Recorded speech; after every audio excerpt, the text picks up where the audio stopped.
محمد صلوات الله عليه. اليوم راح نديرو خبز تاع الدار. خبز نديروه بالرايب ولا بالبن وبزيت الزيتون، يجي ولا اروع هذا الخبز. واش عندنا؟ مقاديره بسيطه، سهل التحضير، ما يكلفك، ما يعييك، ما حتى حاجه.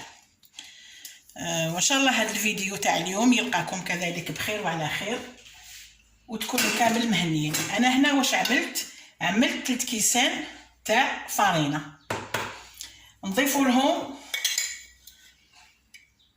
مغرف ونص تاع الخميره فقط. دوكا هذا واش نديرو، نبداو على بركه الله هكذا. نزيد كذلك نص ملعقه تاع سكر، وعندي هنا نصف كوب تاع زيت الزيتون. تقدروا تستعملوا الزيت العادي، لكن بزيت الزيتون يجي هايل. طبعا زيت الزيتون صحي. شوفوا هذا الزيت شحال شباب، هذا تاع منطقه جيجل، جديد تاع السنه ما شاء الله. على كل حال بلادنا يعني معروفه بالزيت وعندنا زيت شباب.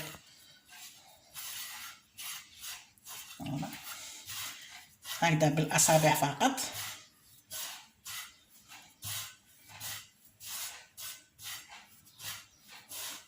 نبسو الفرينه تاعنا مع الزيت هكذا. ندخلوا كامل الزيت في الفرينه تاعكم.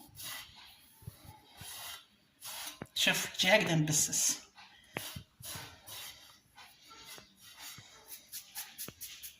واش نديرو الان؟ استغفر الله، نديرو الملح.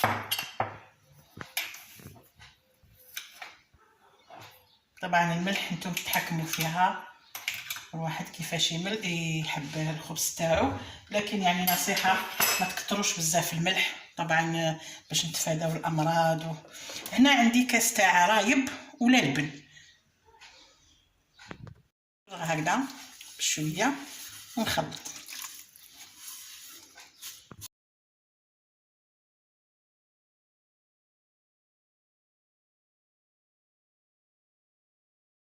عندنا كاس تاع البن ولا رايب. كتشوفوا كي تشرو البن يبقى لكم كشكوياس ولا تستعملوا هذا الخبز يجي ما شاء الله.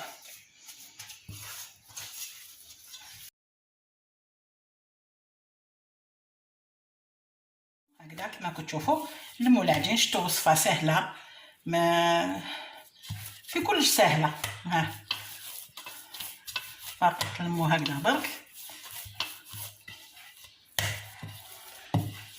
هكذا، نشكلو كره، نغطيوها، نخليوها واحد 20 دقيقه ونرجعو ليها. الخبز تاعنا هاوليك بعد ما خليناه خمر، هاو كيفاش يجي.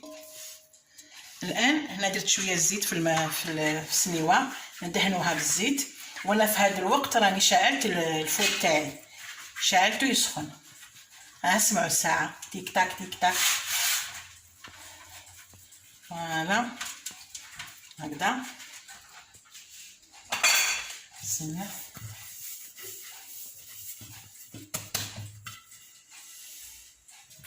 نقسمو العجينه تاعي هكذا.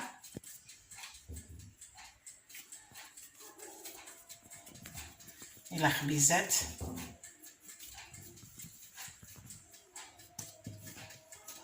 كيما تحبوا الحجم اللي تحبوه كبير، تحبوه صغير، تحبوا ديروهم زوج كرسات. فوالا انا نحب هذه الطريقه هذه، نحب ندور هكذا الكره تاعي. فوالا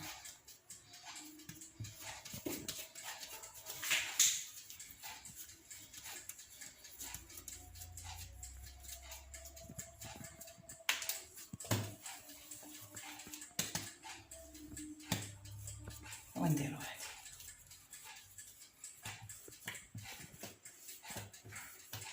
يعني كل الطرق تؤدي الى روما. هاك حتى الطريقه هذه فوالا. راني شكلت كور.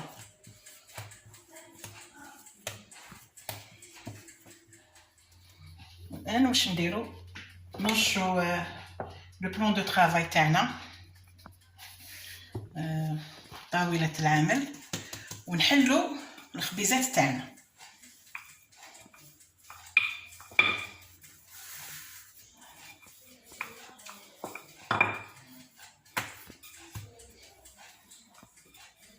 انا ما نديرهمش بزاف خشان باش ما تجيش الخبزه بزاف خشينه.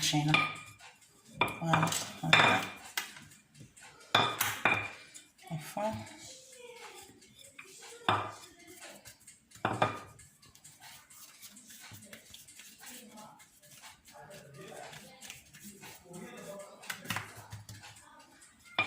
هاد الحركه زي تعمل عندي يا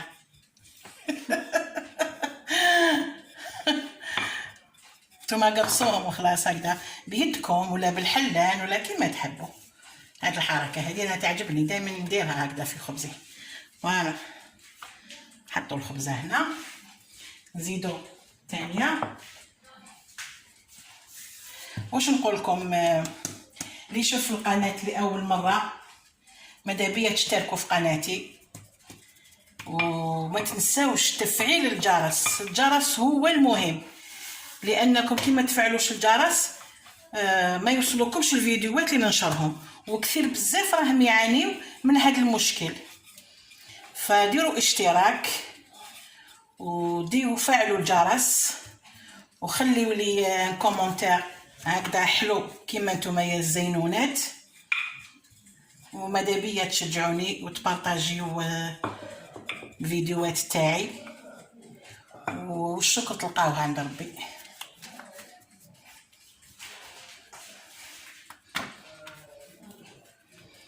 فوالا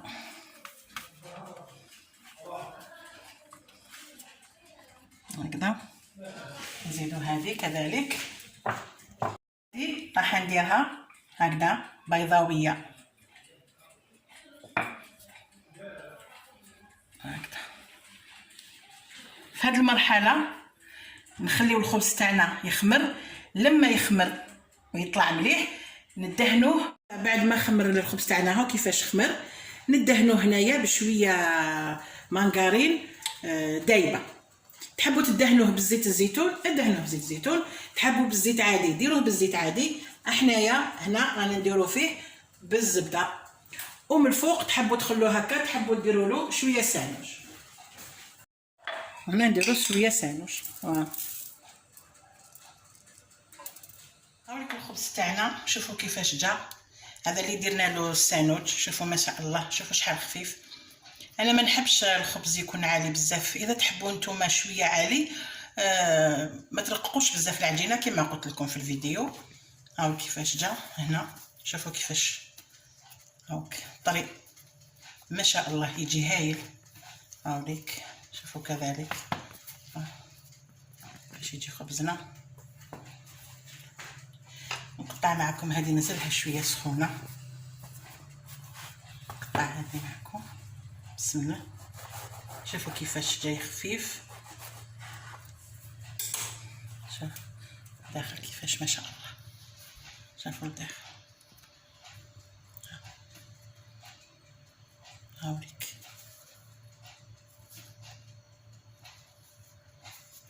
هاوليك هنا واش طيبناه. شوفوا جا روعه. صدقوني جربوا هذا الخبز بالطريقه اللي درناها، وراح تشوفوا باللي راح يجيكم ساهل وما يعذبكمش ويجي بنين، وراح يعجب الاطفال بزاف، خاصه اذا درتوه لهم هكذا قريصات صغار وتعطوا لهم ياكلوه بالفرماج ولا بلا كونفيتور، ولا راح يعجبهم بالبزاف ويعجبكم حتى نتوما. واش نقول لكم، الى فيديو اخر ان شاء الله. استودعكم الله في امانه وحفظه، والسلام عليكم ورحمه الله تعالى وبركاته.